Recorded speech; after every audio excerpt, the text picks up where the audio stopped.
tarde a todos. Quero iniciar.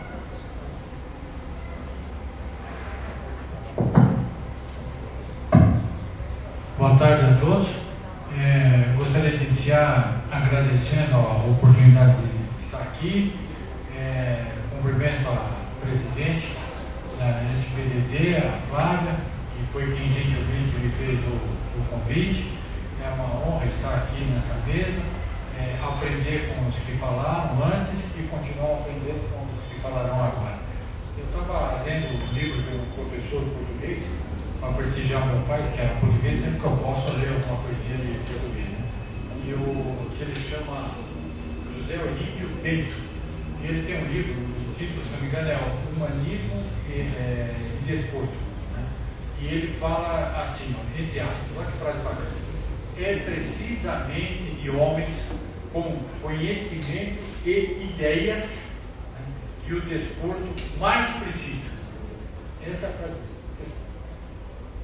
Eu estando aqui hoje, o que eu tenho a dizer é esses homens, eles, homens e mulheres, eles aqui e eles no evento, né, pelas pessoas que já falaram, com o professor que brilhantemente expôs no painel anterior. Então, está sendo muito proveitoso tudo que foi falado, e tenho certeza que será também nesse painel.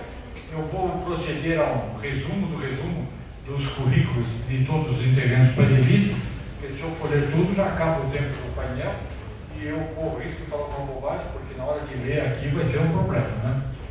Então, nós temos o Dr. Luiz Eduardo Guimarães Borges Barbosa, advogado, formado pela Universidade Cândido Mendes, entre outras coisas, diretor-geral e vice-presidente do Conselho Deliberativo da SBDD, membro da Comissão de Direito Esportivo da OAB do Rio de Janeiro, da subseção da Barra da Tijuca, membro de Direito Desportivo da FND, da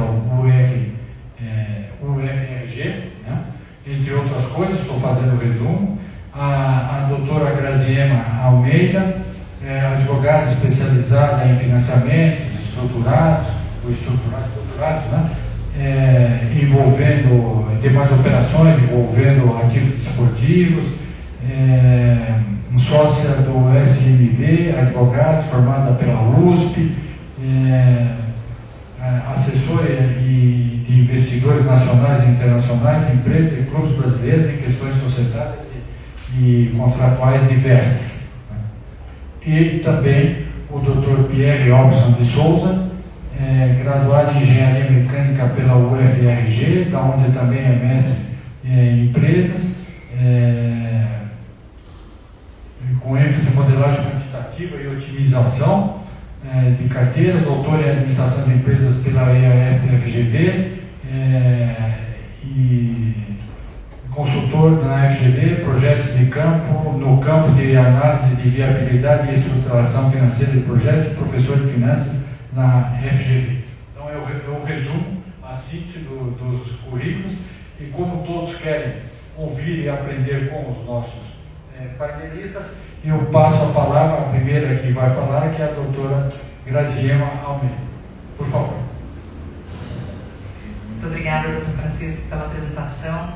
Obrigada, Flávia. Obrigada, Luiz, pelo convite. É um prazer falar aqui nesse evento da SBDD e falar sobre um tema absolutamente amplo, né? Coube a nós aqui o desafio de falar de 3 universos num painel só, que são as ligas, os MCOs, os Multi-Club Owners, e as SAFs, né? Acho que cada um desses daria um painel bastante longo sozinho. E coube a mim ainda por cima começar, acho que minha proposta aqui é lançar os conceitos desses 3 elementos tão falados atualmente, e com uma pequena ressalva, vocês devem ter visto do currículo, a minha atuação não é em direito desportivo, eu estou aqui porque a minha atuação é no direito empresarial. Falou-se em multidisciplinaridade do esporte no painel anterior, com muita propriedade. Então, temos aqui um engenheiro, temos aqui uma advogada que não trabalha com o regulatório desportivo. Acho que isso são exemplos disso.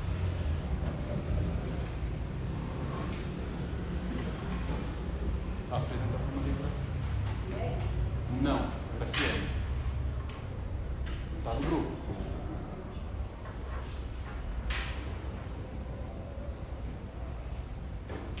Acho que a ideia aqui, começando a falar um pouco de ligas, né, eu acho que tem esses três temas, que são três temas que não são necessariamente correlacionados, mas que estão surgindo muito fortemente ao mesmo tempo aqui no Brasil, por conta desse desenvolvimento rápido da profissionalização e da valorização do futebol profissional, né, que está se verificando atualmente. Então, com isso surgem novos modelos de organização da atividade econômica e esses três nada mais são do que isso, né? Então, quando a gente fala em uma liga, a gente tem aí uma reunião de clubes que se propõe a autogerir e organizar o campeonato e a negociar coletivamente os ativos, determinados ativos que podem ser negociados coletivamente.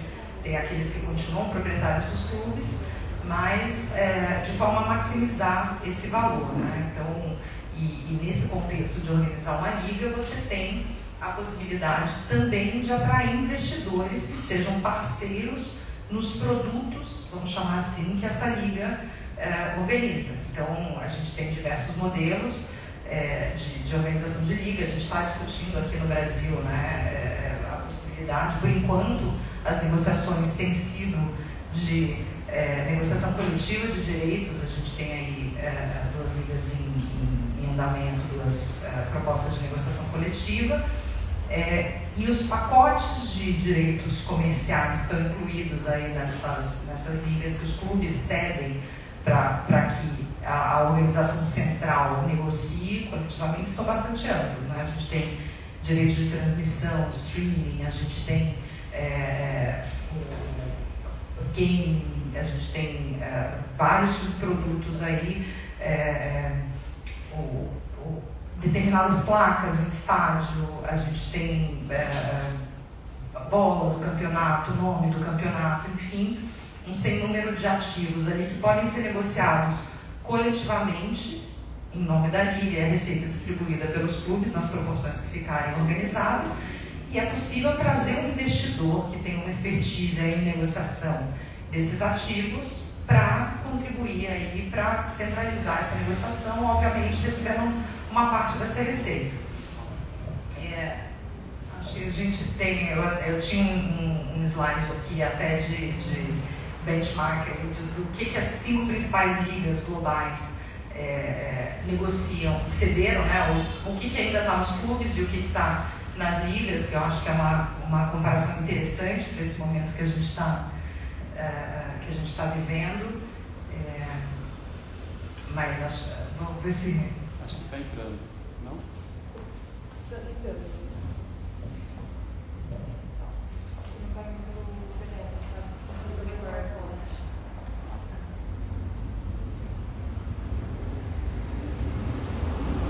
Bom, então acho que, por enquanto, só para não segurar aqui o tempo, acho que liga, então tem essa discussão, tem a discussão da própria auto-organização dos clubes, a cessão aí de uma parte dos seus ativos e das suas receitas, ou até às vezes, né, da entidade organizadora do desporto, obviamente para que haja uma liga, a CBF, uma liga nacional, a CBF precisa anuir.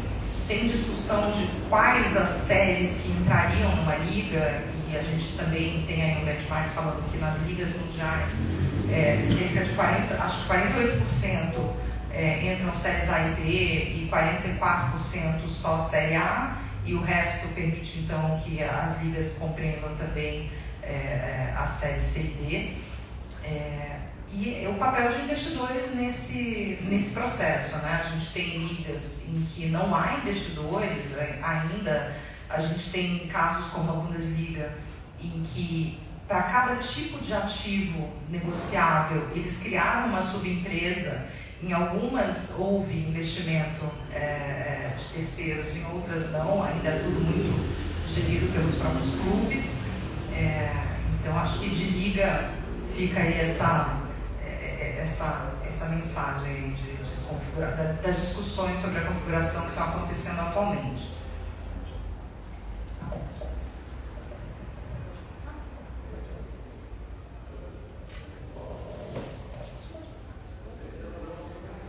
Aqui slide que eu tinha mencionado, né, que tem uma distinção aí, considerando as principais ligas, as 5 principais ligas do mundo, né, La Liga, Premier League, a Bundesliga, e aí a gente tem a liga italiana.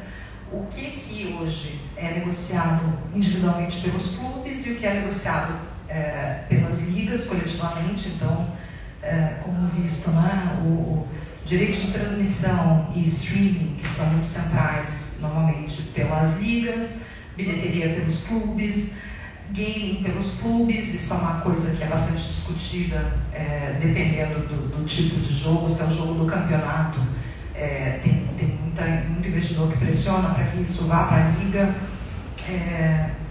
Propaganda e marketing diferentes, né, dependendo do ativo. A gente tem aí mercadorias colecionáveis do campeonato, carpetes publicitários do campeonato, às vezes bola, uniforme de gandula, enfim, tem toda essa variação aí. E dados, uma das coisas mais preciosas que se gera na liga são dados, né? E a gente tem dados separados, os dados que os clubes individualmente geram, performance dos seus jogadores, dados médicos, uma série de coisas. Isso normalmente fica com os clubes e tem coisa que nem é para ser negociada. E os dados sobre o match day mesmo normalmente ficam com a liga. Aqui um outro slide que eu estava falando, né, da divisão entre as séries que entram nas ligas. Então esse gráfico circular, ele mostra aí os 48% com 2 divisões, os 44% com a divisão e o resto mais pulverizado. E o número de ligas, a gente fala muito das 5 principais ligas, mas aí a gente também tem um gráfico falando aí de quantas ligas existem hoje no mundo, bastante numeroso, e o número total de clubes que integram essas ligas.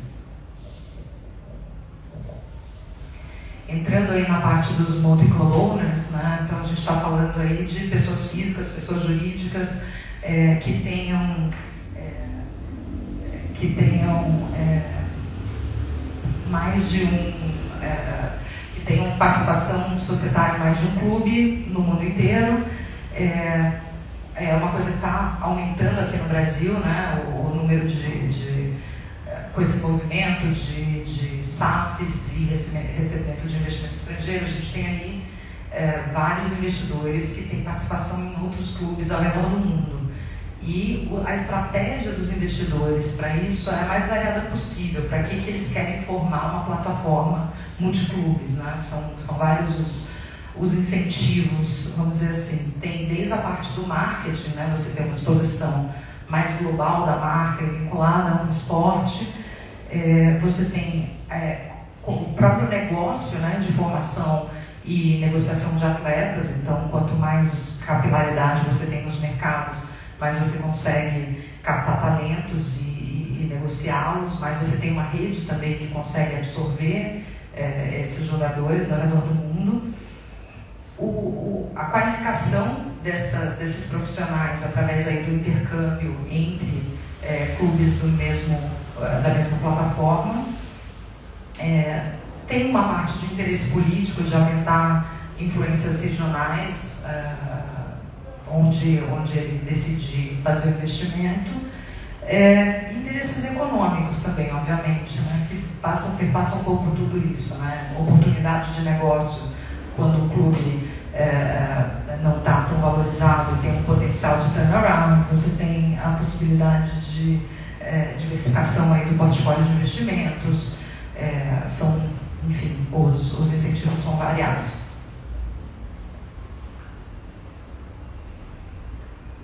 Normalmente, a gente distingue 3 principais perfis de clubes que um MCO procura, dependendo da estratégia, dependendo do objetivo. Então, o primeiro deles é chamado de flagship, que é aquele clube com uma marca forte, uma bandeira, né? Então, ali é muito vinculado.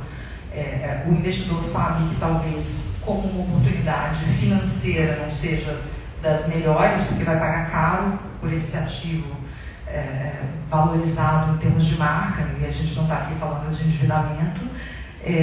Um clube que normalmente se chama talent, né, um clube formador, um clube que tem aí uma tradição de formar jogadores, e aí o objetivo principal, naturalmente, é a parte de negociação de jogadores, e um clube que a gente chama de White Label, que é um clube que já existe, que tem lá sua atividade relativamente recente, não tem uma marca forte, e o investidor consegue colar a própria marca e consegue desenvolver aquele projeto como ele quer, porque esse clube não carrega uma história tão grande. Naturalmente, isso aqui é uma orientação, a gente tem variadas nuances, né? Então você tem um clube que pode ser flagship e que tem um elemento de formação de base bastante expressiva, e você une as duas coisas. Então, isso aqui serve só como ajudar a enxergar nos clubes disponíveis o que é o principal elemento ali de interesse para qualquer investidor, mas também para essas plataformas, né? Aqui dados globais e nacionais, né? A gente tem hoje 68 MCOs no mundo, com mais de 170 clubes envolvidos, e a grande maioria ainda desse século, aí, final da década de 2000.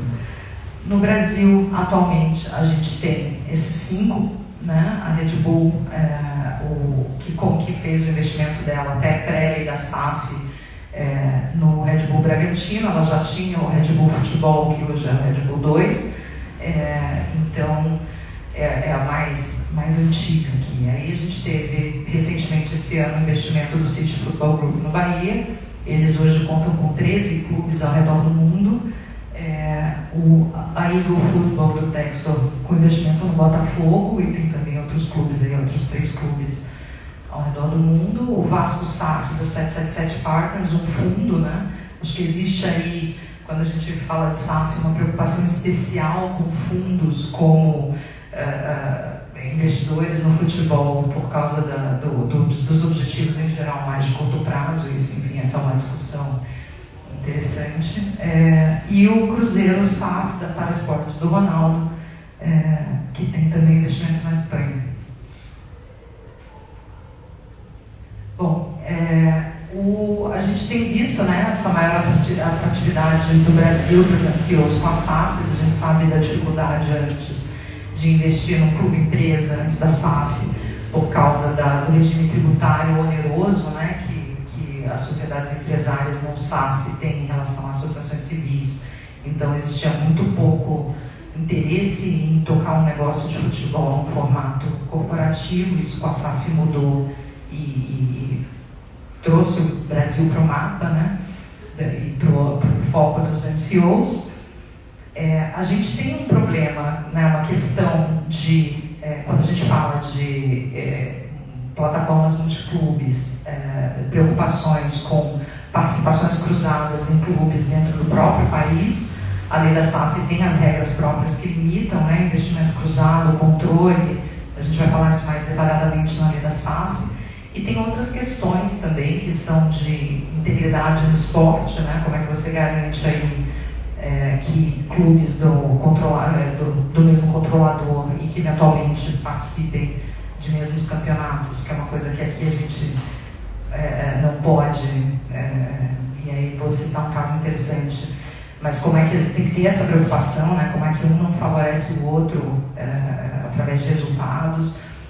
E uma preocupação também de fair play financeiro, porque muitos desses MCOs, eles têm uma abundância de recursos substancial, e a vantagem do câmbio. A gente está aqui com o real relativamente bastante desvalorizado em relação a moedas fortes, então você fazer um investimento pesado para padrões brasileiros num clube brasileiro não é nada tão oneroso quanto seria num mercado de moeda forte.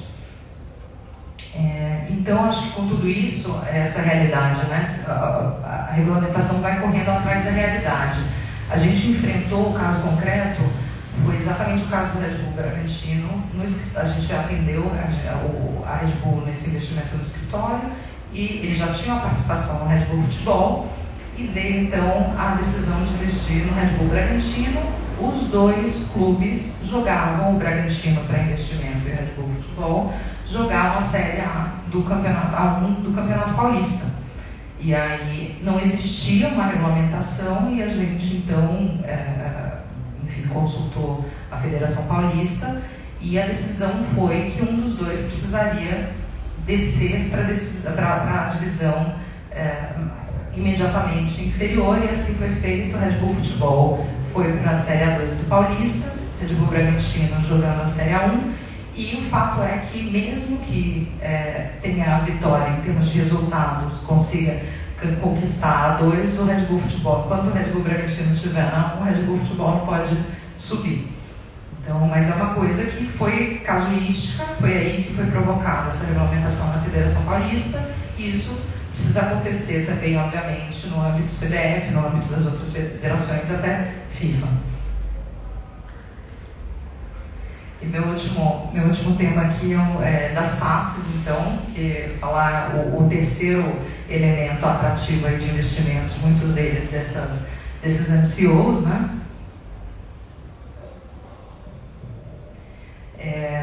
Eu vou passar aqui rapidamente. A lei da SAF, ela prevê que uma SAF ela pode ser constituída de 3 formas.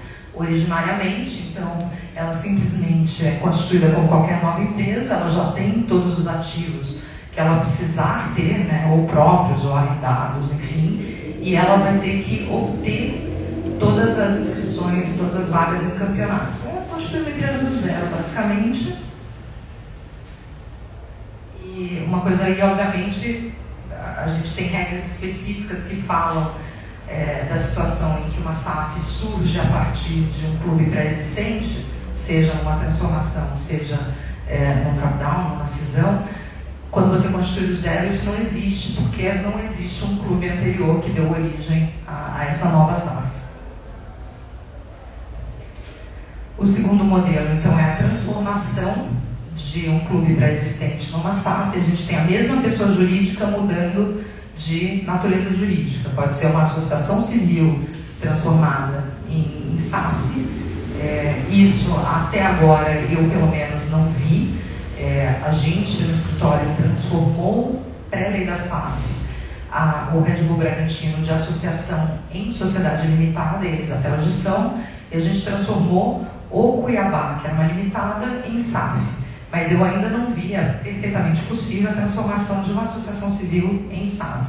Aqui a gente tem algumas discussões interessantes, né, de saber, quando for associação civil especialmente, que não tem um capital social, qual que vai ser esse capital social e como é que ele vai ser dividido, porque não tem acionista, associação civil, os associados eles não têm uma participação, não têm direito a um quinhão daquele patrimônio, como isso passa a acontecer. Então esse é um desafio aí interessante. Mas de resto não tem nenhuma grande alteração para fazer, não tem que transferir jogador, não tem que não mudar, transferir contratos, porque a pessoa jurídica continua a mesma.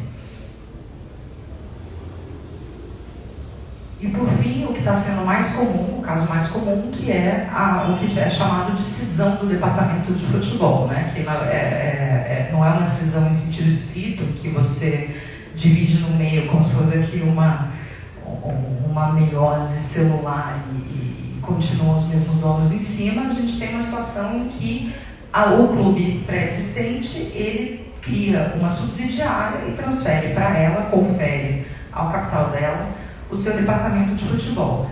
E normalmente, ou no mesmo momento, ato contínuo, ou posteriormente, é possível então que venha um investidor e ou adquira do clube uma parte dessas ações, ou então injete, que é mais comum também, injete dinheiro diretamente na SAF e aí subscreva as ações decorrentes desse aumento de capital. E aí você tem as configurações mais diversas, né? O clube pré-existente, que continua como acionista, ele pode decidir em parte quais os ativos ele vai transferir. Então, obviamente, tem que transferir todo o departamento de futebol, mas os imóveis, por exemplo, pode ou não pode, pode decidir transferir ou não transferir o estádio, o CT, e aí aluga a renda para a SAF, pode decidir ficar com a marca e também licenciar a marca para a SAF. Existem aí umas configurações possíveis até para permitir, além dos dividendos, que o clube original continue tendo aí uma uma receita recorrente. Bom, aspectos, acho que gerais, né, de SAF, que é um tipo societário exclusivo do futebol, que não é obrigatório, a gente continua aí convivendo com associações civis, SAFs e clubes organizados como limitadas. Além da lei da SAF, você tem a regência supletiva da lei Pelé, da lei geral do esporte, da lei das SA, que a SAF nada mais é do que uma sociedade anônima do futebol. Então, na parte societária, a lei das SA é bastante determinante. Você tem órgãos obrigatórios, né, Conselho de Administração e Conselho Fiscal permanentes. Ela tem regime tributário próprio, que favoreceu, então, a atratividade de investimentos, como eu já falei. Elas podem captar recursos no mercado de diversas formas, através, por exemplo, de debêntures comuns, como eu falei, são SAs, mas também pode ser através de debêntures FUT, que são específicas das SAFs e cujo rendimento tem que ser aplicado no futebol especificamente. Também tem regras, a lei da SAF traz regras de renegociação e reestruturação de dívidas do clube original, de que forma isso isso conversa com essa nova empresa que é constituída, e a possibilidade, obviamente, de recuperação judicial e extrajudicial, não só da SAF, que é uma empresa, mas também do clube original, que além do regime centralizado de execuções, que é uma coisa que já existia e que a lei da SAF então formalizou. Tem umas regras de governança também mais estritas, né, de quem não pode participar dos órgãos societários, dos órgãos de governança da SAF. Então, tem uma separação para que os membros do clube original não participem de determinados órgãos da SAF, ou, se participarem, que não sejam remunerados, uma preocupação aqui de conflito, né? Então, não pode também ter participação de governança cruzada entre SAFs. A gente não pode ter participação de atletas profissionais, árbitros, membros de órgãos de administração do esporte na governança de uma SAF. Quem participar, naqueles casos em que é possível um membro de órgão de governança do clube original participar de órgão da SAF, ele não pode ser remunerado. E uma coisa muito interessante os membros da diretoria da SAF, eles têm que ter dedicação exclusiva. Eu acho que aqui é uma mudança significativa, que a gente hoje tem nas associações um desafio, né? Esses cargos não são remunerados, eles demandam bastante de quem os desempenha, mas não são remunerados. Então você tem aí um passo, no caso da SAF, nessa linha da profissionalização de quem integrar a governança de SAFs.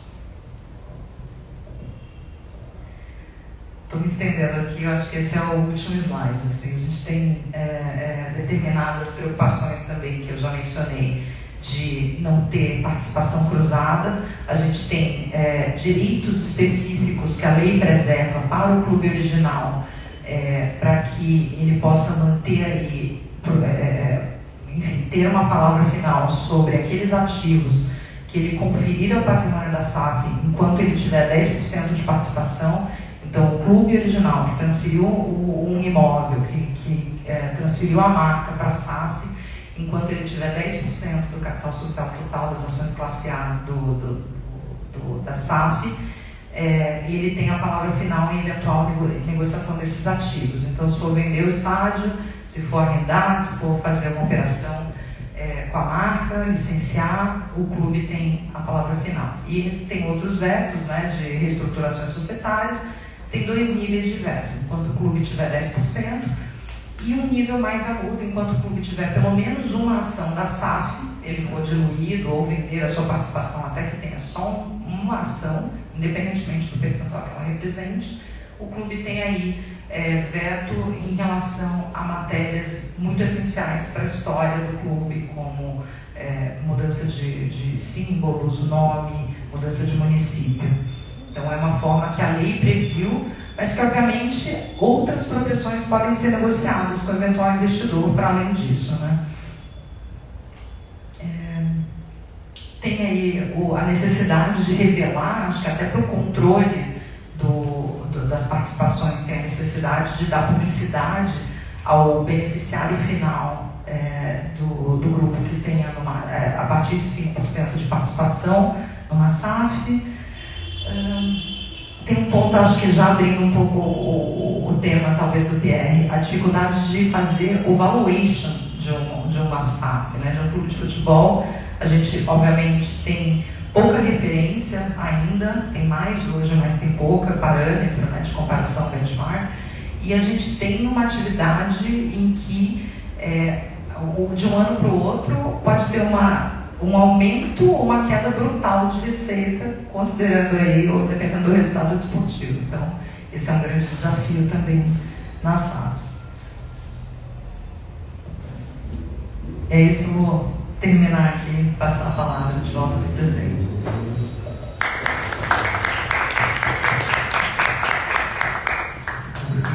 Doutora Graziano, pela brilhante exposição. Já me afloram uma série de coisas para falar, mas até para ouvi-los, que eu tenho certeza que vai ser, com o tempo, vou aprendendo mais e dissipando algumas dúvidas, então eu passo a palavra para o doutor Pierre, e aí eu vou me conter e a gente conversa com ele.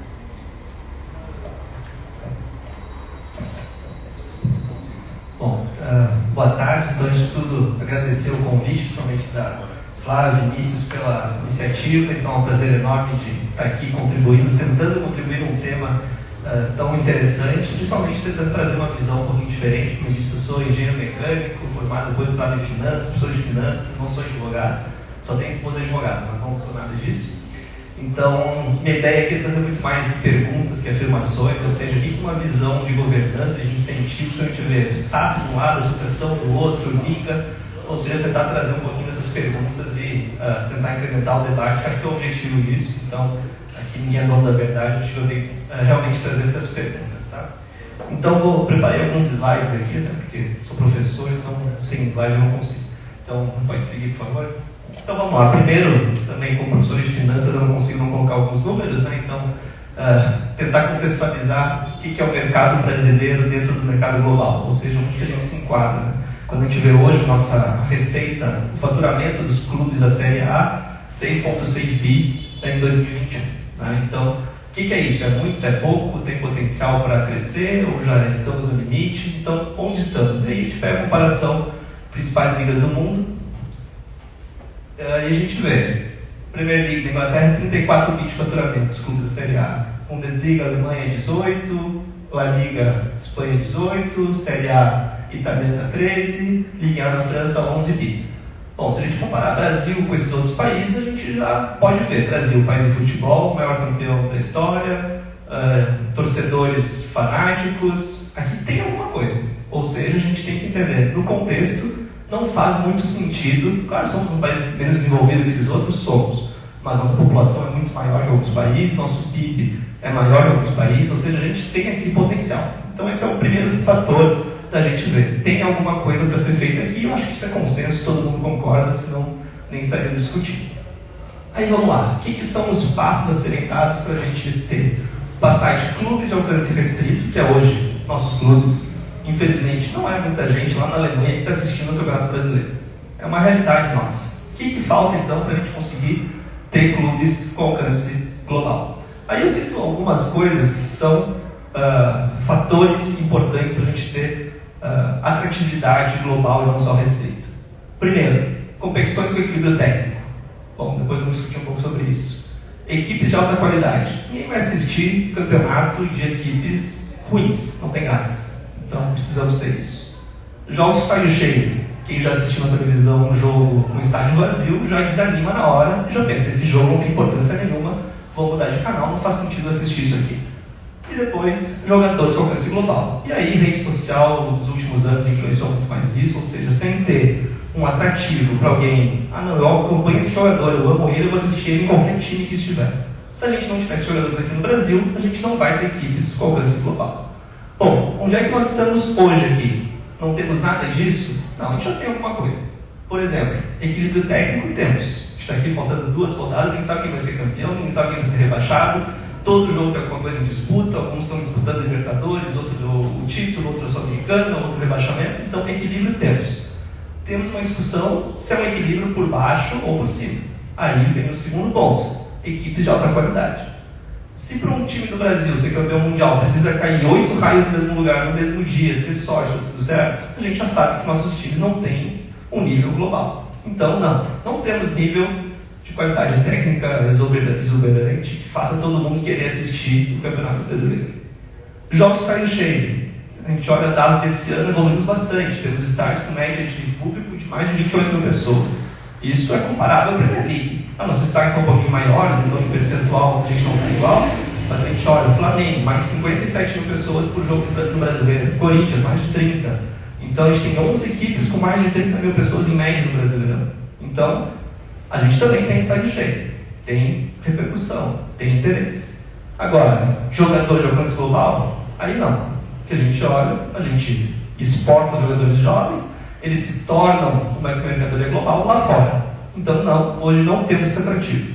Então, agora é pensar em como fazer um caminho para ter esses itens todos e tornar realmente nosso mercado mais atrativo. Aí, colocando então uma balança, e aqui de novo um olhar meramente econômico, não no detalhe da lei da SAFs ou qualquer coisa assim. Olhando dos dois lados, aqui eu não estou colocando essa balança aleatória, tá? Já é assim no slide que eu peguei, não estou um lado mais pesado, um lado mais leve. Quando a gente tem uma associação, o que a gente tem? O clube que todos nós conhecemos historicamente. Maximização do resultado de curto prazo. As diretorias são eleitas para 2, 3, um horizonte no máximo 4 anos. Ou seja, não tem porquê um dirigente tomar uma decisão racional de pensar, não, eu quero equilibrar as contas para pensar no horizonte de 20 anos. O mandato dele não é de 20 anos. O mandato dele é de 2, 3, 4 anos no máximo. Então, o incentivo está dado para o resultado esportivo de curto prazo. Até porque ele foi eleito para isso. O torcedor elegeu ele para quê? Para ganhar a competição desse ano ou para não ser rebaixado. Basicamente é isso. Estrutura de governança precária, que é bastante lógico. Ou seja, uma associação não tem... Mas mesmo que tente ter uma estrutura de governança, ela vai ser precária. Muitos já tentaram implementar estruturas de governança mais complexas em associações, é difícil isso. Não é uma tarefa fácil. Fontes atrativas de financiamento. Como que uma associação consegue entrar no mercado de financiamento mais interessante se ela basicamente tem acesso ao quê? A banco. Ela não consegue emitir títulos no mercado de capitais, ela não tem como ter esse acesso. Ou seja, ela vai conseguir dinheiro caro. Não tem como ela conseguir dinheiro barato nesse modelo. Além disso, a influência direta dos torcedores. E aqui eu não estou dizendo que é bom ou que é ruim, é só que existe. A associação, por princípio, quem vota é o associado, que é o aficionado, que é o amante, então ele basicamente vai influenciar na gestão. Aí depois a gente pode discutir se isso é bom ou se isso é ruim. Aí do outro lado, SAFs. O que a gente vai ter? Primeiro, maximização do resultado financeiro. E de novo, depois podemos discutir se isso é bom ou se é ruim. Mas por princípio, a SAF vai ter o objetivo de gerar lucro, gerar dividendos para o seu acionista. Então, é o princípio básico de uma SAF. Estrutura de governança corporativa, foi comentado com a Graça. A própria lei da SAF já exige isso em certa medida. Estrutura de conselho de administração, conselho fiscal. Então, um modelo mais empresarial. Acesso ao mercado de capitais e financiamentos mais atrativos. Bom, entrou num outro universo. Num universo muito mais amplo, onde o capital tem como chegar nos clubes de forma muito mais fácil, de forma muito mais séria. E aí, baixa a influência dos torcedores na gestão. Porque o caminho mais natural é que eu tenho um acionista que toma as decisões corporativas, e claro que o torcedor vai ter influência, mas ela vai ser muito mais restrita e indireta. E aí, de novo, podemos discutir se isso é bom ou se isso é ruim. Agora, pensando no modelo de investimento e retorno. O que é o modelo que a gente tem num clube associativo? A grande fonte de financiamento, basicamente, é exposição de marca. Isso a gente já viu N vezes, investidores entrando em clubes, mas que eles investem dinheiro, aportam recursos, o clube vai lá, compra o jogador mais caro, faz uma reestruturação do time, e no fim, busca o quê? Resultado esportivo, e claro que pode gerar resultado financeiro, mas não é o objetivo. E aonde que o investidor é remunerado, digamos assim, é na exposição de marca. Então, o único fluxo mais claro de investimento e retorno vai ser por aqui. E claro que ele é muito limitado, porque isso aqui nada mais é do que um patrocínio, na verdade. Eu não tenho a lógica do investimento, que eu invisto dinheiro, aquele dinheiro rende, vira um bolo maior e aí eu consigo ter meu retorno. Não, eu consigo investir meu dinheiro à disposição da minha marca. Claro que se o clube vai bem, é campeão, etc., minha marca é exposta de forma mais abrangente, então eu tenho um benefício, mas ele é muito mais restrito. Agora, numa SAF, como que vai funcionar isso? Bom, eu vou ter um investidor que aí sim vai poder aportar recursos, esse recurso vai ser investido, e aí, de novo, ele pode gerar os mesmos resultados, ou o esportivo, ou o financeiro, ou os dois. E aí, a SAF vai participar do quê? No resultado financeiro. Então aqui muda um pouco a lógica. Por quê? A prioridade, quando a gente olha no olhar externo de uma SAF, não é mais o resultado esportivo, mas sim o resultado financeiro, para ter lucro ali na frente. E aí a gente tem, a princípio, um dilema. Vale mais a pena maximizar o resultado esportivo ou maximizar o lucro? E aí a gente volta um pouco para a nossa distribuição de receitas. Vamos pensar, o investidor chegou, investiu num clube brasileiro. Vai olhar quais são as receitas dessa empresa que eu investi, que é o clube. E vai olhar, bom, ele recebe direito de transmissão, quase metade. Negociação, 18%. Publicidade, mais 16%. Bilheteria, mais 7%. Ok. Se eu olho essa distribuição aqui de receitas, quais delas têm influência direta do resultado esportivo? Bom, aqui já tenho mais de 75% dessas minhas fontes de receitas são influenciadas diretamente pelo resultado esportivo. Ou seja, aquele dilema que a gente tinha até o slide anterior, para mim já fica um pouco disperso aqui. Porque eu vejo que, na verdade, para eu aumentar a receita do meu investimento, eu tenho que conseguir resultado esportivo. Se eu não conseguir resultado esportivo, eu não vou ter retorno financeiro. Então já quebra um pouco aquela discussão, não, vai chegar um fundo aqui, ele só vai querer saber de lucro, então ele vai quebrar o meu clube para ter lucro. Como que vai quebrar o teu clube para ter lucro se ele só vai ter lucro se ele fizer o teu clube crescer? Não faz muito sentido essa lógica. E ainda o que sobra? Negociação de atletas. A gente poderia dizer, o cara vai chegar aqui e vai vender meu time inteiro. Ok, pode vender o time inteiro hoje. E aí vira o que na frente? Porque não adianta, não funciona. Ou seja, ele vai precisar o quê? Como é que eu vendo um atleta muito mais caro? Se ele consegue ganhar títulos, se meu time consegue ganhar, se ele joga jogos importantes, meu jogador vira muito mais caro. Então, de novo, eu tenho uma sinergia muito grande entre resultado financeiro e resultado esportivo. Aí, será que está quebrado isso? A princípio, sim. Resultado financeiro, resultado esportivo, eu não vejo nenhum problema. Onde que vem uma mudança importante? Resultado esportivo no curto prazo ou resultado esportivo no longo prazo? Do ponto de vista, aí, de novo, um pouco mais externo, eu vejo que a SAF vem para mudar um pouquinho o prisma do investimento e mudar a lógica do resultado de curto prazo para uma lógica de longo prazo. Por quê? O que o curto prazo faz? Eu contrato atletas com salários altos para conseguir ganhar o campeonato daquele ano. Eu quero de todo jeito. Todo mundo já viu aqui o diretor de clube fazendo a campanha dele dizendo, não, eu vou ser eleito e eu vou contratar o jogador X. Não importa o quanto que vai pagar, se vai ter uma dívida gigante, se o salário é completamente exorbitante, fora da realidade. Porque ele quer ganhar o campeonato daquele ano no ano seguinte. Além disso, o time começou a ir mal, troca o treinador correndo. Um dia é o Filipão, outro é o Tite, outro não sei. Aleatório quase. Porque eu estou desesperado, não posso ser rebaixado. Vou pagar multa, vou ficar pagando 8 treinadores durante 2 anos, porque eu demiti os 8, estou pagando multa decisória, uma atrás da outra. Mas não importa, eu não posso rebaixar desse ano. É a visão de curto prazo. E aí é o que a gente tem, decisões repentinas e um pouco contraditórias, inclusive. Quando eu tenho uma visão de longo prazo, bom, de novo, visão de longo prazo de resultado esportivo. Eu sei que entrei esse ano aqui, é melhor eu manter o meu time mais ou menos, mas conseguir ter uma estruturação financeira para contratar bons jogadores ano que vem, melhorando ano a ano, para ter uma visão de que há 10 anos o meu time está lá na Libertadores, ser campeão, não sei o quê. Bom, é uma visão de maior prazo, ou seja, eu preciso ter fôlego financeiro para conseguir chegar lá. O que eu vou fazer nisso? Bom, as contratações estão dentro da minha realidade. Eu não sou o Cuiabá e vou contratar o Messi. Não tem como, não cabe no orçamento do time. Não faz sentido nenhum. Decisões mais estruturadas, colegiadas, com níveis de governança, hierarquia, ou seja, uma decisão muito mais. Vou lá botar na ponta da caneta, fazer o VPL da minha contratação, ver se faz sentido, não faz sentido, só faz sentido ter jogadores mais jovens que eu vou investir por mais anos, Então, decisões mais estruturadas. O que eu vejo como risco aqui? É o risco de curto prazo de conflito com o torcedor. Por quê? O torcedor vai continuar querendo a troca de treinador repentina, quando o time começou a cair na tabela. O torcedor vai continuar querendo aquela mega contratação hoje. É difícil para o aficionado ter uma visão de longo prazo. Até por isso que os diretores, hoje em dia, não é que eles são do mal. Eles simplesmente têm uma visão de torcedor, de aficionado e de amante do esporte. Ou seja, eles querem atender a expectativa do torcedor. Enquanto que uma visão mais empresarial, muito provavelmente vai aceitar certos custos, inclusive de um rebaixamento.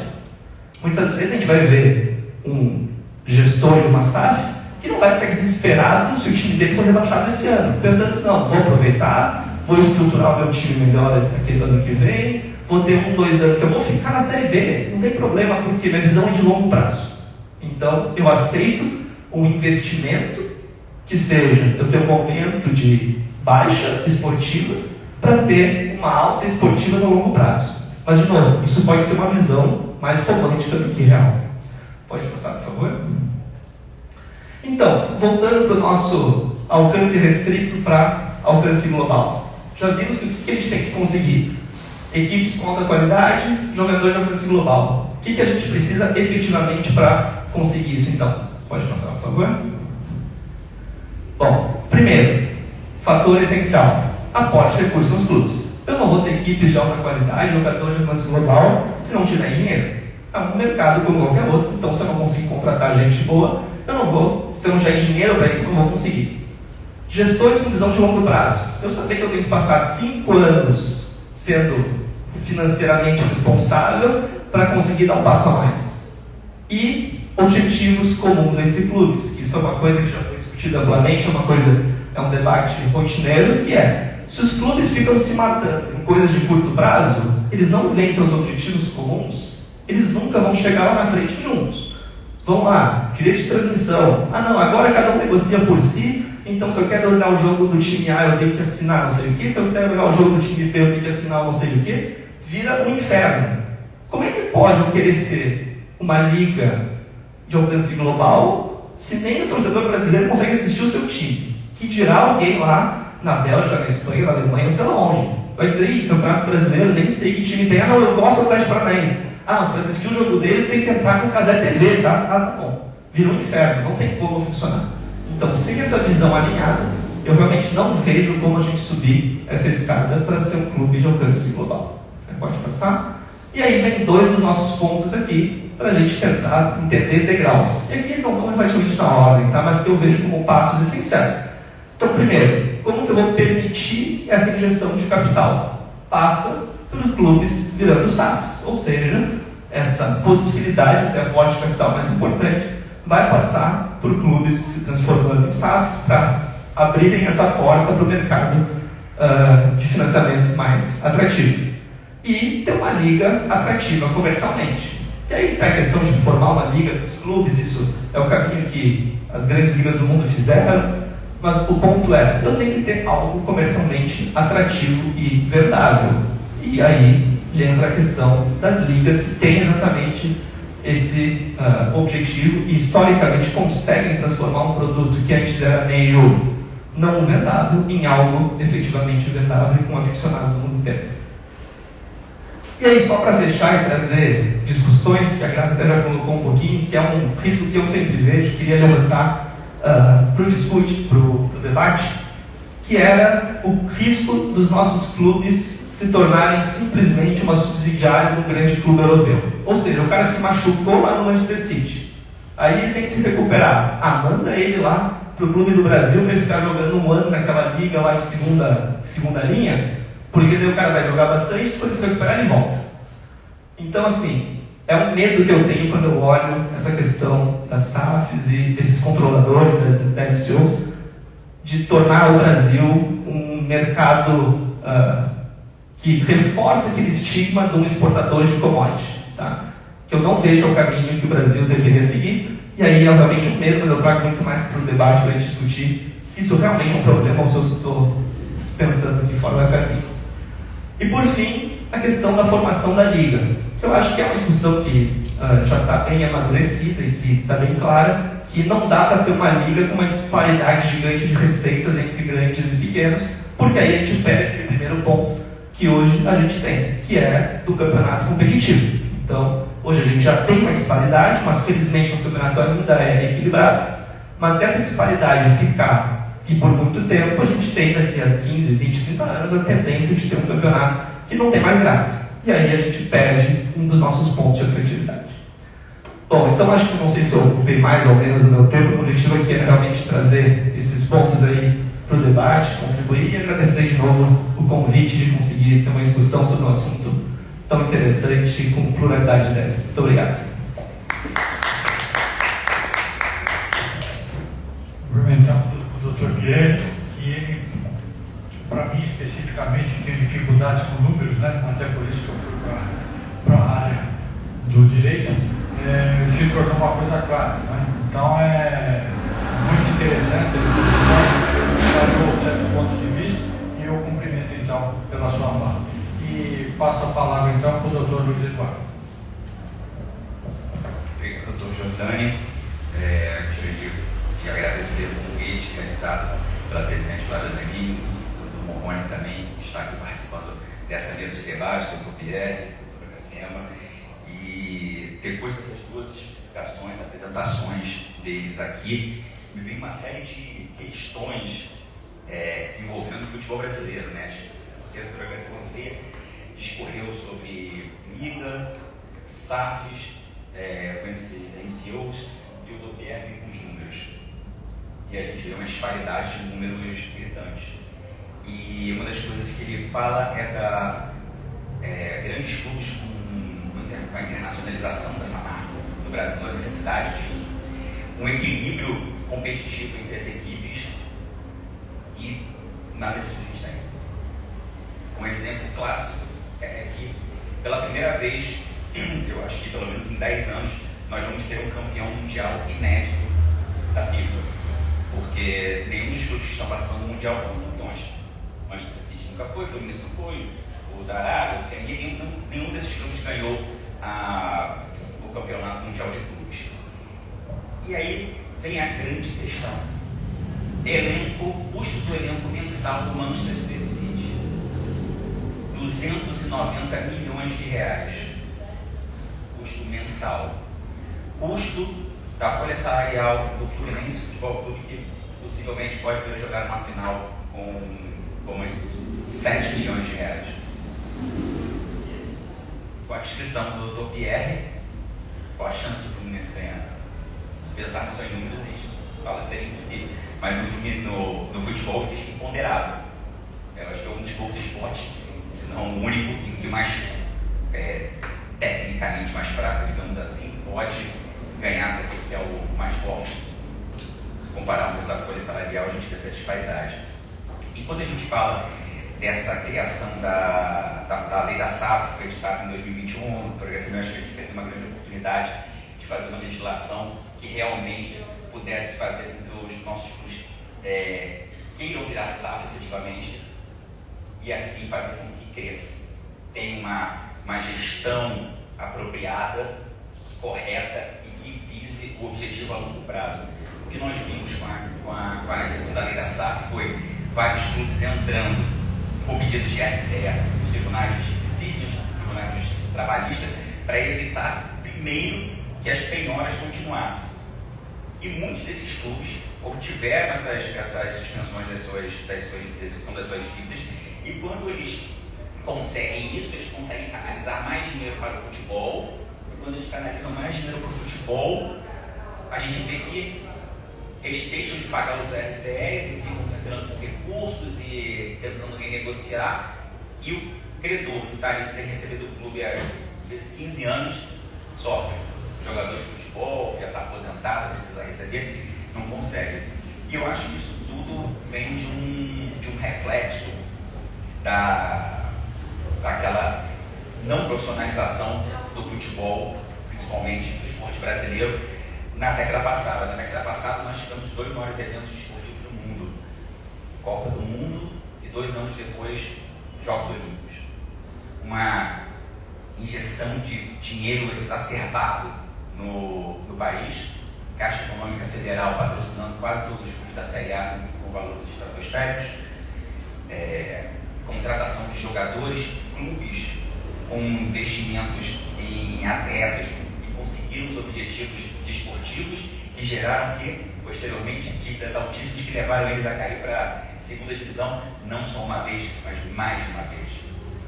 E que com a edição da promulgação da lei da SAF faz com que sejam vendidos de forma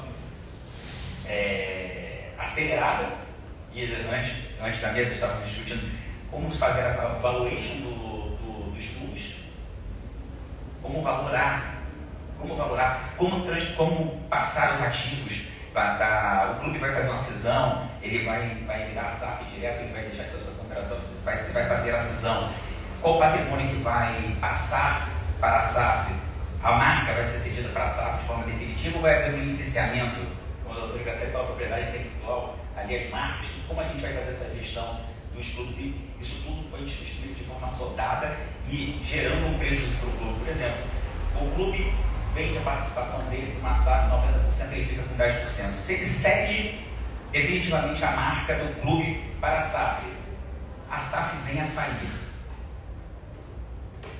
Aquele nome pode ser vendido para um outro clube, ou seja, você vai ter o clube com aquele nome, e você deixa o mesmo nome, né, no clube associativo, e depois a SAF acrescenta só a sociedade anônima do futebol, que não tem o mesmo nome que ele quer. Se for uma sessão definitiva, o clube vai perder, vai ter um clube, de repente, um fundo de investimento vai ter um clube num outro estado, vai montar esse clube lá naquele outro estado. São dúvidas que geram uma série de problemas aqui no nosso país. É a falta de profissionalização. Existem profissionais suficientes capacitados para pegar todos os clubes da Série A, se eles quiserem se transformar em SAF e virar a chave da gestão profissional. Óbvio que todos os clubes têm pessoas responsáveis e que são muito capacitadas, mas como associação, como um clube com 300 conselheiros, e para aprovar um contrato de patrocínio tem que levar um conselho deliberativo de votação. Se tiver uma briga política interna, aquele contrato pode simplesmente, por aquele grupo político querer prejudicar o atual, depois de ele assumir o poder, ele vai votar pela melhora do clube dele ou não? Ele vai votar para que não seja aprovado aquele contrato de patrocínio, cujo dinheiro salvaria esportivamente, financeiramente o clube naquele momento? Então, a modificação e a profissionalização, eu vejo que ela vai vir a curto prazo. Eu acho que nos próximos 10 anos nós vamos ver vários clubes se transformando em SAF ou mudando o seu sistema associativo para que ele fique mais profissional possível e de um pequeno grupo eleito realmente ele tenha o poder de fazer a gestão daquele clube. O Dr. Pierre fala na questão de 6,6 bilhões que é o faturamento dos clubes, né, da série A. E nós temos hoje, e você falou da questão da diferença entre o que mais ganha e o que menos ganha, a Liga, né? Você vê no Brasil 2 grupos, a Libra e a Liga Forte Futebol. A Liga Forte Futebol, ela vendeu 20% dos direitos, dos futuros direitos de transmissão por 50 anos ao custo de 2,6 bilhões de reais a serem pagos em 18 meses e já fizeram adiantamento de 1,2 bilhões de reais por uma negociação que vai começar para 2025. A Libra, ela formada por 15 clubes, ela assinou um contrato de exclusividade com o Badala Capital e por 12,5% eles aceitaram receber 1 bilhão de reais. E aí quando você vê a disparidade com as outras ligas, você vê quanto que nós precisamos crescer em profissionalização e aprendizado para melhorar a marca e a venda desse ativo. 53% da receita vem de direito de transmissão. Ou seja, isso não vai diminuir a curto prazo.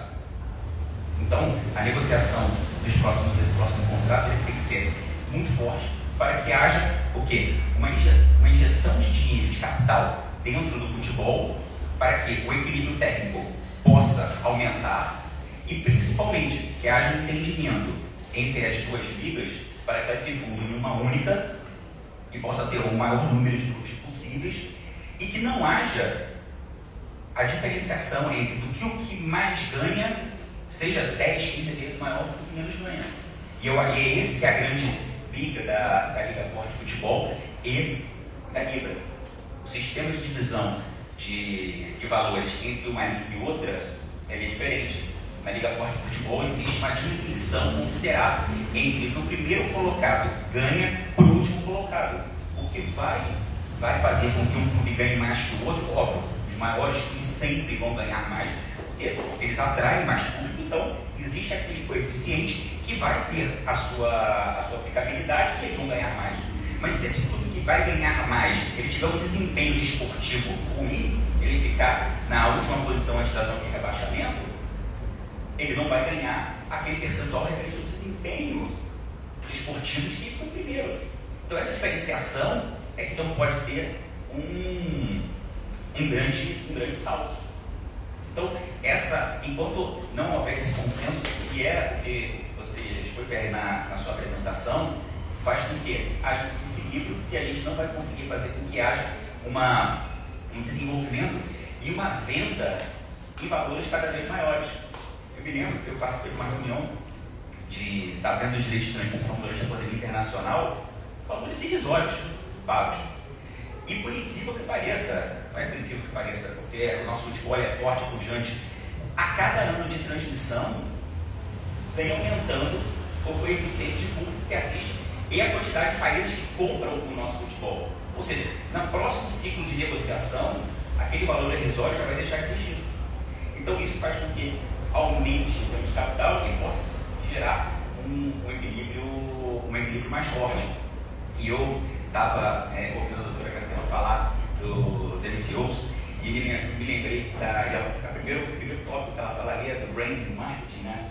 E aí eu me veio à cabeça a lembrança que a Parmalat foi a primeira empresa a se utilizar desse mecanismo, só que não da forma como ele é hoje. A Parmalat, na década de 90, ela numa campanha de marketing para aumentar as suas vendas globais de produtos laticínios, ela começa a investir no futebol. Ela investe no Boca Juniors, no Peñarol, investe no Parma, em diversos clubes ao redor do mundo, sendo que no Brasil ela faz uma gestão diferente. Ela não investe em patrocínio, ela faz a gestão de clubes. Ela pega o Palmeiras, faz a gestão do Palmeiras, faz a gestão do Juventude, do mesmo molde que faz a gestão do Parma na Itália. Então ela faz a gestão de 3 clubes, 2 na América Latina, um na Itália, de grande sucesso, Juventude, um clube que aparece nacionalmente, outro clube do Rio Grande do Sul que não era tão conhecido, mas que ganha uma pujança nacional, ganha uma Copa do Brasil, o Palmeiras campeão brasileiro, campeão da Libertadores, e um projeto que começou, se não me engano, em 91, terminou acho que nos anos 2000, que foi uma célula embrionária desse sistema de MCOs que existe hoje e que foi um sucesso. Aí logo depois a gente tem o primeiro grupo, que é um grupo inglês, salvo engano, né, que começou a investir em vários clubes, e aí esse investimento ele é desdobrado ao longo da primeira década desse século, e a partir da década passada, de 2010 para cá, a gente vê uma expansão de investimento financeiro dentro do futebol. E aí, quando a gente vê essa expansão, a gente começa a ver aquela injeção de dinheiro acelerado de grupos americanos de investimento. A gente vê o dinheiro, o business e o money americano entrando no mercado de futebol de forma efetiva. Então nós temos a 777, por exemplo, é americana, a do John Texel do Botafogo é americana e outros. E nós temos, por exemplo, para mim são os 2 principais casos, né? A gente tem do City e o do Red Bull. O Red Bull, criado na década de 80, em 2 anos ela começa a investir em esporte e vem multiplicar através do marketing utilizado na propaganda a venda do seu produto. Uma flor energética mais vendida do mundo. E ela se associa a um clube de futebol da Áustria, depois Alemanha, depois diversos outros países. Aqui no Brasil, 2 clubes, no Bragantino e outro clube do interior de São Paulo. Nós temos o grupo City com, o falou, 13 clubes, na que falou. Eu não me lembrava de 11, teve esses 2, eu não sei se eles compraram algum clube na África, se eles já tem, que era o único local que não tinha na África, era o único continente que eles não tinham presença lá na África, né? Ainda compraram? Com Bahia foram 12 e 13. Com 12 e 13. E no único continente que o Grupo City não possui clube é o africano, mas ele possui diversos investimentos em divisões em escolas, divisão de base, para o desenvolvimento de descoberta de craques, e faz com que ele faça um intercâmbio de jogadores, um investimento maciço para que haja uma troca, um intercâmbio profissional entre aqueles clubes, ou seja, profissionais de uma região, uma expertise melhor, vai para o clube maior, o do clube maior vai passar a temporada no clube menor para poder fazer o desenvolvimento daquela área. Isso faz com que haja um engrandecimento do poderio esportivo daqueles clubes. Isso tudo através de uma administração centralizada, e essa administração centralizada subdividida de acordo com os objetivos da compra daquele clube. E o Brasil, com a lei da SAF, permite que haja esse forte investimento aqui. Agora, os clubes se transformando em SAF, quer dizer que vai ser sinônimo de sucesso?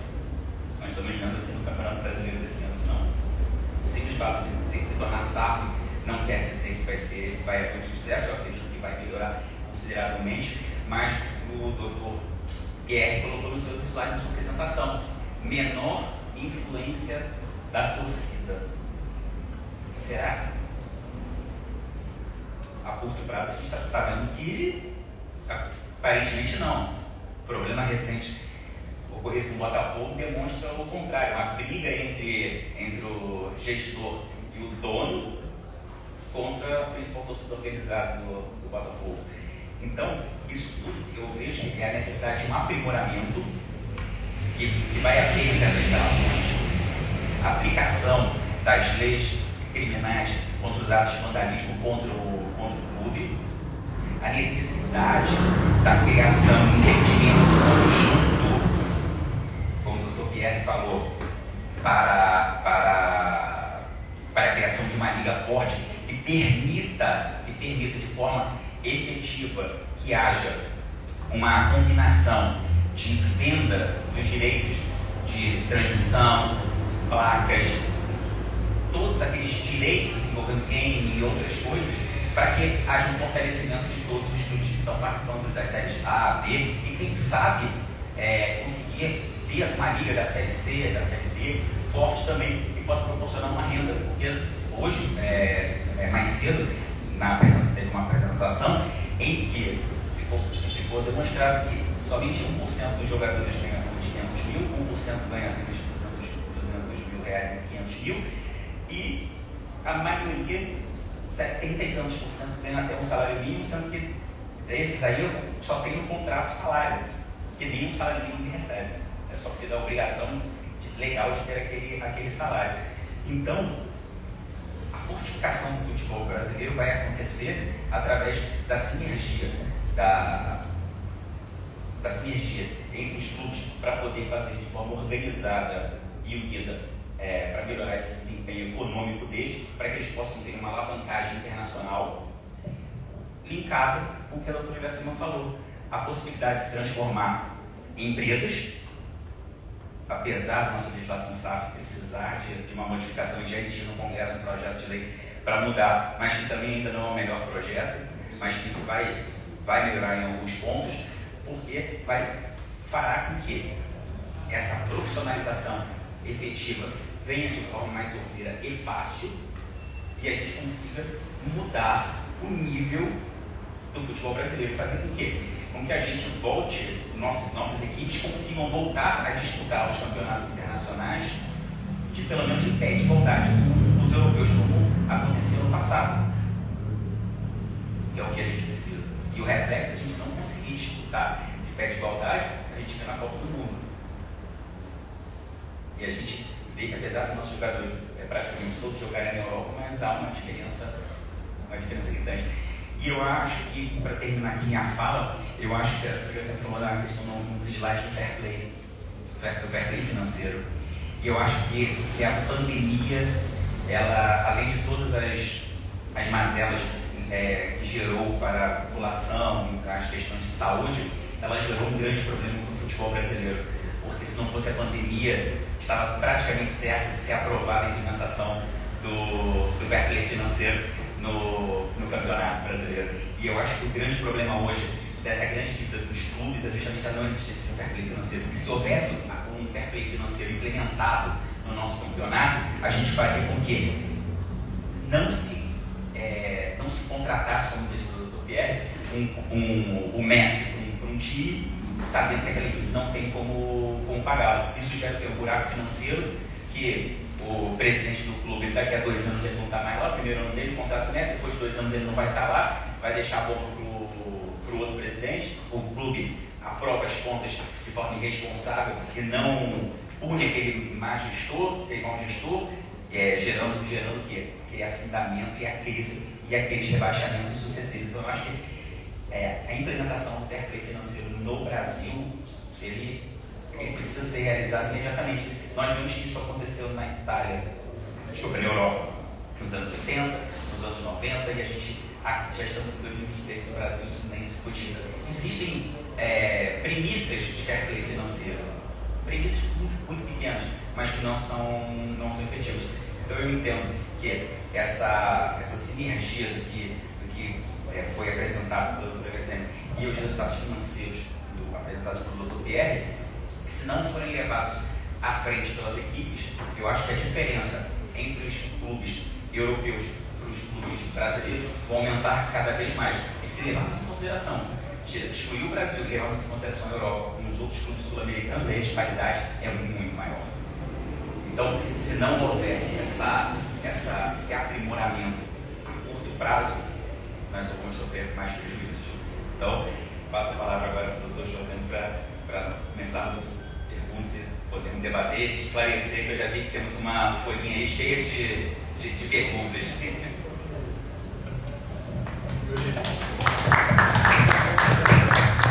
Bom, cumprimento também ao Dr. Luiz Eduardo pela clareza da exposição e manifestou preocupações que a gente tem que ter mesmo.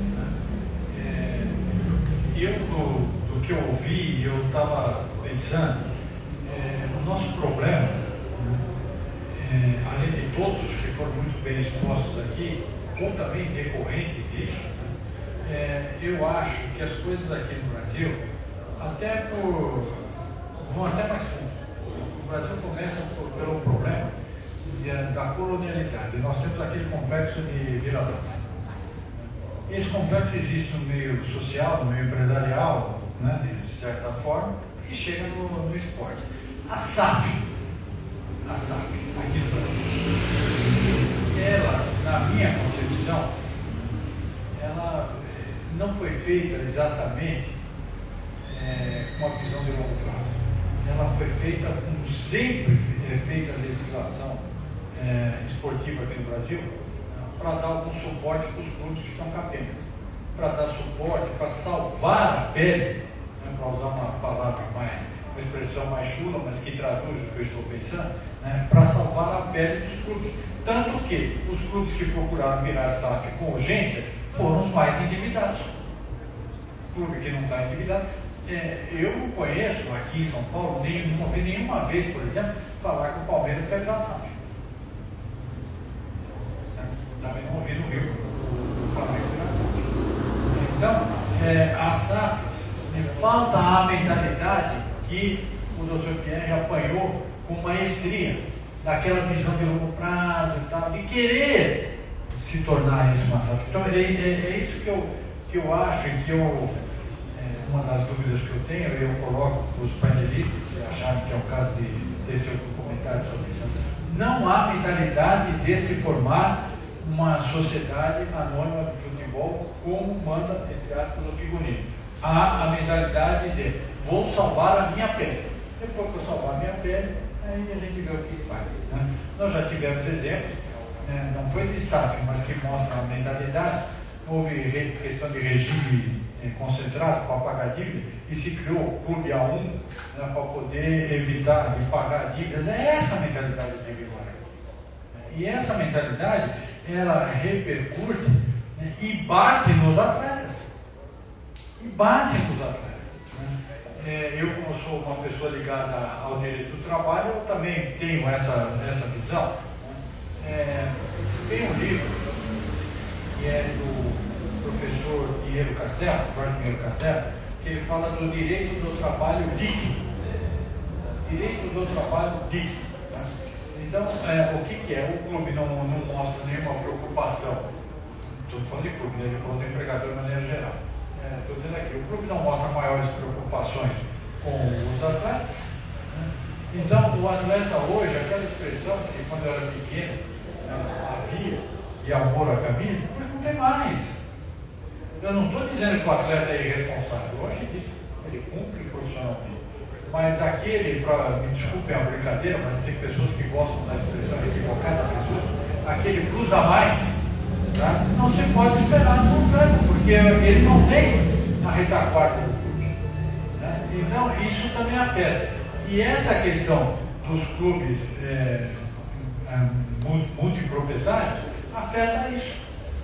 O jogador se sente mais aquela peça na engrenagem da coisa. E esses clubes multiproprietários, com relação a SAF, por exemplo, no Botafogo, no começo do ano, o clube lá disparando na liderança, pegaram um jogador lá que era uma revelação e mandaram para o Lyon. Essa mentalidade afeta esse tipo de coisa. Como é que você vai fazer? Pegar melhor? Qual é a visão de longo prazo se ele já mandou um atleta, um promissor, mandou embora? Né? O Botafogo esse ano, se eu não me engano, eu estou falando do Botafogo que era para a liderança, para ser SAF, né? Ele teve 4 técnicos, se eu não me engano. O Luiz Castro, né? Tudo bem, por ele que sair e tal, mas foi um técnico que saiu. Aí depois teve um outro que me foge o nome, depois veio o antigo jogador, né? E agora veio o Thiago. Né? Então, são 4 técnicos, um time que está em primeiro lugar e é uma SAF. Então não houve, nesse caso, a visão do longo prazo, que é aquilo que eu estou falando. A SAF é só para resolver o problema. O Cruzeiro, do Ronaldo. Né? O Cruzeiro, ele comprou o Ronaldo do grupo, né? O Ronaldo representa, né? Comprou o Cruzeiro e na época parece que teve uma transferência na Inglaterra. O jogador foi comprado, custou mais do que o Cruzeiro. Um jogador na Inglaterra custou mais do que o Potter. Isso não é negócio. Isso não é negócio. Fala, bom, mas lá o dinheiro é outro, tudo e tal, mas mesmo feito esse desconto, foi muito barato. E mesmo assim, há um tempo atrás, o Ronaldo queria oferecer um percentual do que ele tem para uma empresa que me foge o nome agora. Quer dizer, ele pagou pouco e já quis empurrar para frente. Né? Enquanto há um risco que eu acho subjacente a tudo isso, que é se o menos influência do torcedor, tá? Ou nós podemos chegar num quadro de desinteresse do torcedor. Então, nós temos que ver, sabe, esse negócio, a gente precisa mentalizar que, e eu acho que a função do esporte e dos operadores do direito desportivo, nas suas diversas manifestações, uma delas é essa, mostrar que pode haver competitividade com essas preocupações. Tá? E isso, na minha concepção, e submeto aos eminentes painelistas, não ainda está introjectado na cabeça das pessoas, não estou dizendo todas, né? Porque aqui no Brasil nós temos um pecado da generalização. Você fala um negócio que parece que é para todo mundo, não é isso? Mas uma grande parcela, né, das pessoas que decidem futebol, né, nos seus diversos níveis, não tem isso projetado na cabeça. Então, para mim, não há SAF que resolva se isso não for assimilado. Tá? Não há questão de multiproprietário que resolva, isso também depende de ser apreendido. Então, eu acho que esse é o passo que está sendo faltado, de cabeça. Né? Então, na hora que houver uma conscientização disso, eu acho que as coisas ficam mais fáceis. Enquanto não houver, e outra coisa, precisa parar com esse negócio de que lugar comum se dizer que a legislação esportiva, toda vez que ela vem para favorecer o clube. Porque a função da legislação esportiva é favorecer o clube. Né? E muitas vezes em prejuízo do trabalhador. A SAF, na minha opinião, com esses modos de extinção de obrigação, ela vem em prejuízo do jogador. E aí, como é que você vai querer exigir, né, que um jogador se exponha, quando eu digo a sua integridade física, ele sabe, se acontecer alguma coisa, eu vou demorar décadas, a minha carreira vai embora, o doutor lembrou bem, às vezes o cara está 15 anos, acabou a carreira dele e ele está lá para receber o negócio dele. O cara não vai atrás dele ninguém, cara. Então, essas coisas, tá, eu acho que tem que andar para e passo com a questão de números, com a questão de percentuais, com a questão de tudo. Senão ficaria incompleto ou capenga qualquer solução que a gente dê. Porque o problema não é só a lei. As leis existem. Aliás, em termos de lei, o Brasil é um país de primeiro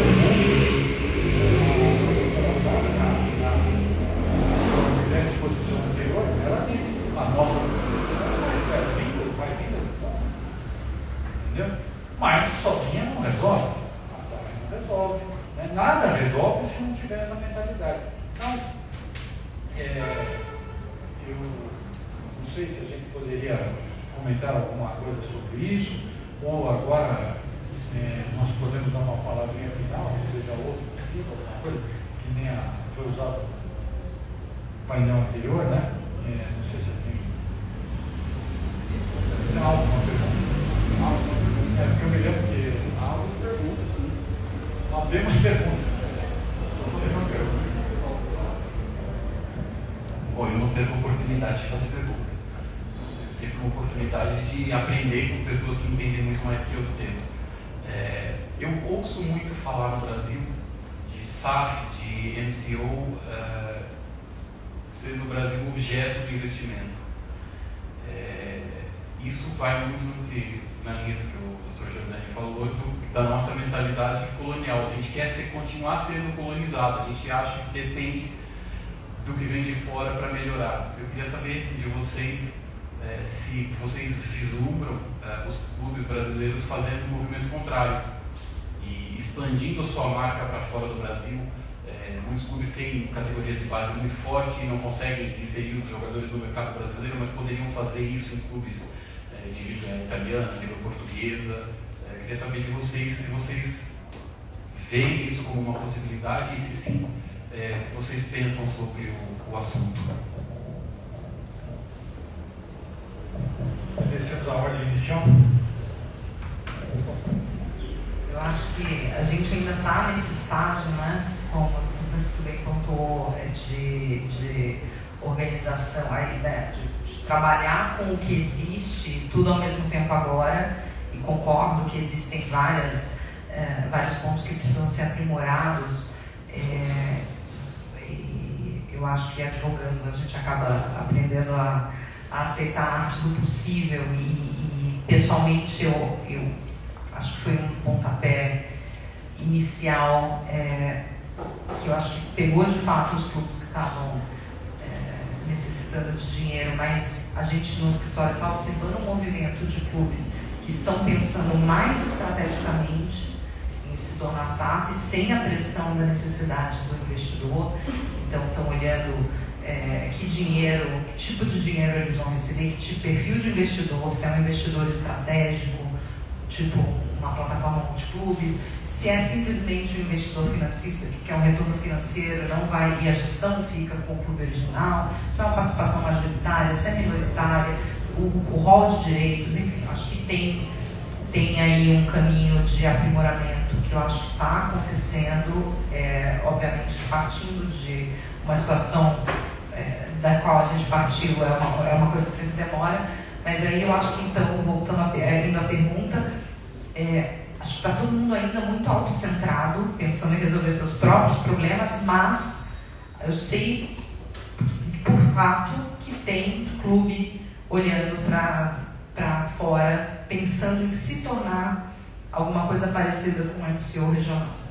Então, eu acho que é um ponto interessante, assim, é uma discussão interessante, mas, obviamente, ela fica meio que quem está em condições, está com a casa minimamente organizada para poder olhar para fora, né?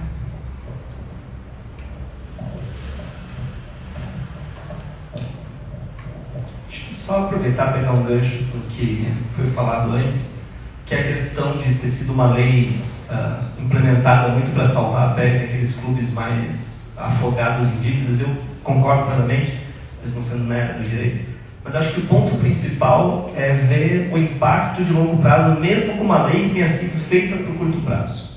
O que eu espero que aconteça, e olhando o que são os incentivos que são dados, o que é a governança exigida, a gente vai começar a ver, aí espero eu, nos próximos anos, uma evolução em Y entre aqueles clubes que viraram SAF e os clubes que continuam na gestão amadora. No que? Ver esses clubes começando a tomar decisões mais estratégicas de longo prazo, e é importante colocar também, não virou SAF hoje, agora é profissional, visão de longo prazo, corporativa, virou uma média da vida. Não é isso. Eu tenho empresas boas e empresas ruins. Eu tenho gestores bons e gestores ruins. E o que a gente vai ter no médio e longo prazo é as empresas piores com resultado pior e empresas boas com resultados melhores. Se a gente pensar uns anos atrás que o Bragantino disputaria o título, eu não sei quem chutaria isso. Então, foi porque virou uma empresa? Não sei, a gente não pode dar causalidade aqui. Mas que alguma coisa aconteceu lá, aconteceu. Que lá tem uma mentalidade mais corporativa, tem. Claro que ali é um pouco mais fácil, porque a influência direta da torcida é um pouco mais restrita, não é que nem um Botafogo, um Flamengo, um Corinthians, onde a torcida vai estar em cima lá do dono, vai ser difícil.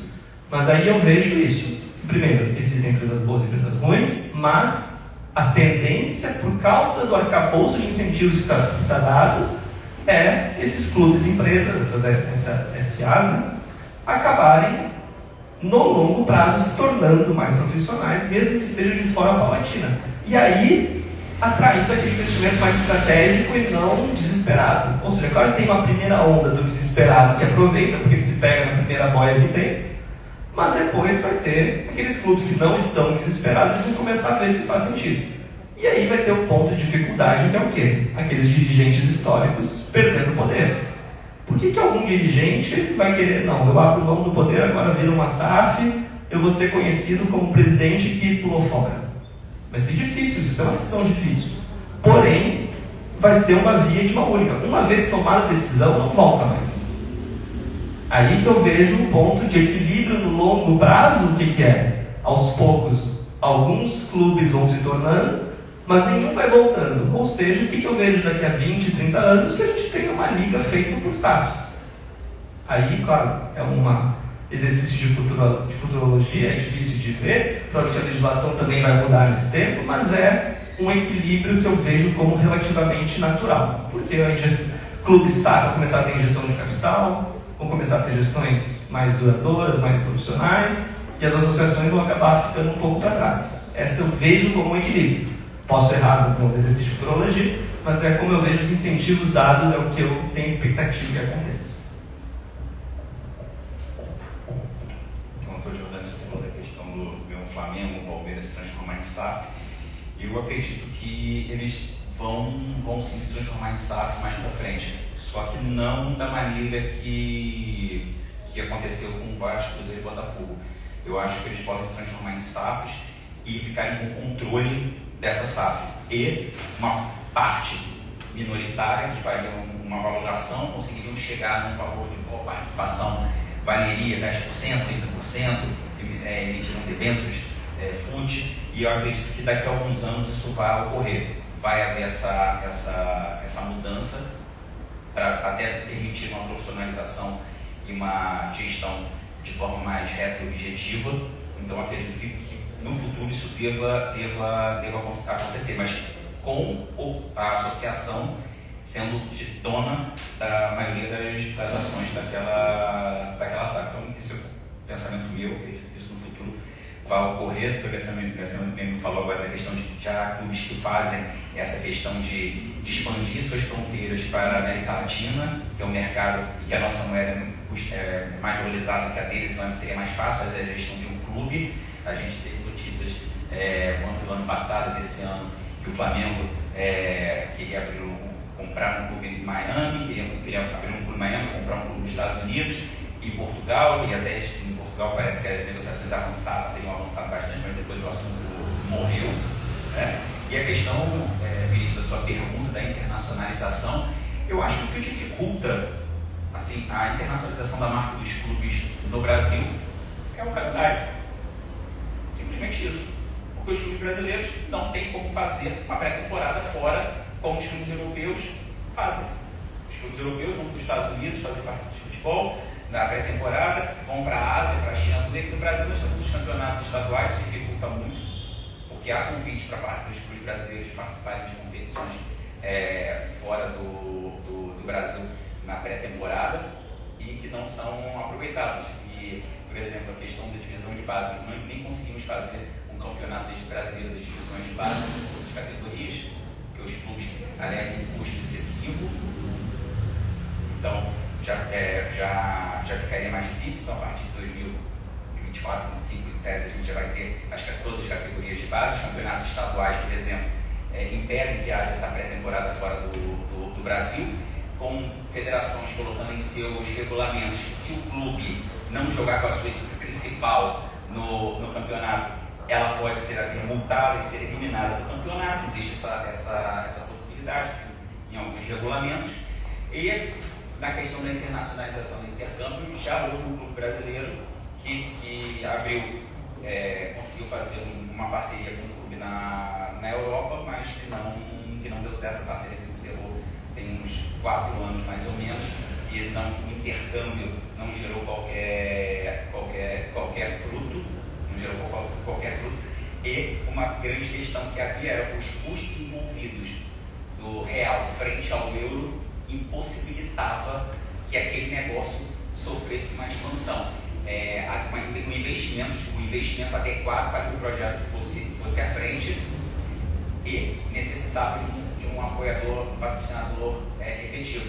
Só que, sendo uma associação sem fins lucrativos, não tem como trazer esse investimento para o clube. Pela coisa, o projeto ficou, salvo engano, 5 anos na Europa, com o projeto do Fluminense, na Liga da Lituânia, que é uma liga fraca por cima, então já fazia com que a efetividade não fosse adequada, mas era um projeto que levava os jogadores das divisões de base do Fluminense para jogarem na Europa, mas é uma divergência, uma disparidade muito grande. A Lituânia é um país frio, totalmente diferente das condições climáticas do Brasil, e a diferença cultural principalmente. Isso fez com que o projeto durasse 5 anos e depois se encerrasse sem qualquer benefício para o clube. Então, eu acho que essa dificuldade hoje de haver no calendário uma possibilidade do clube participar de competições internacionais fora do calendário obrigatório, competições na Comebol, o Sul-Americano,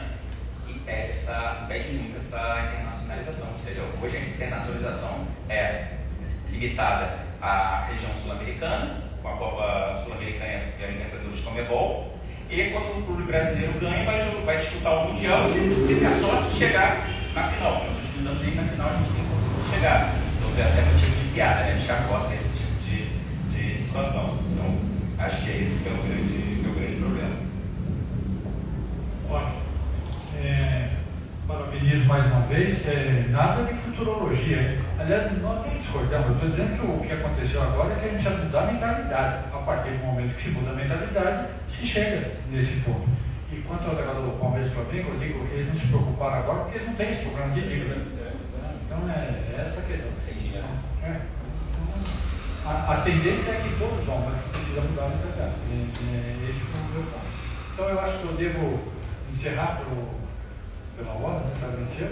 Agradeço a participação de todos, aliás, brilhante participação de todos, como já tínhamos certeza que seria assim.